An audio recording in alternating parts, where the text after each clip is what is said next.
খুলনা জেলার একেবারে দক্ষিণে দাকব নলিয়ান কালাবগি ঝুলন্ত পাড়া। এটি একটি বিধ্বস্ত জনপদ। প্রাকৃতিক বন্যা, ভয়ঙ্কর প্রলয়ঙ্কারী ঝড়, ঘূর্ণিঝড়, জলোচ্ছ্বাস এবং নদী ভাঙন তাদেরকে সুন্দরবনের একেবারেই কাছ থেকে বিতাড়িত করতে তাড়া করতে করতে এই উপকূলে এনে ঠেকিয়েছে।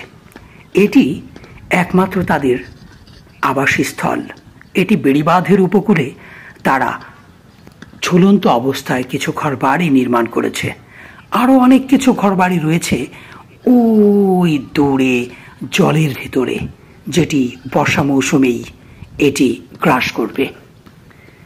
এই যে গ্রামটা, এই যে পৃথিবী পৃষ্ঠের তাপমাত্রা বৃদ্ধি, মেরু অঞ্চলের বরফ গলে সমুদ্রপৃষ্ঠের উচ্চতা বৃদ্ধির ফলে তাদের বসতিগুলো পানি এবং নদীগর্ভে বিলীন হতে চলেছে। তারা উদ্বাস্ত। কর্মজীবন বলতে তাদের শুধুমাত্র মাছ আহরণ এবং মধু সংগ্রহ ব্যতীত আর কোনো জীবিকা এখানে নেই।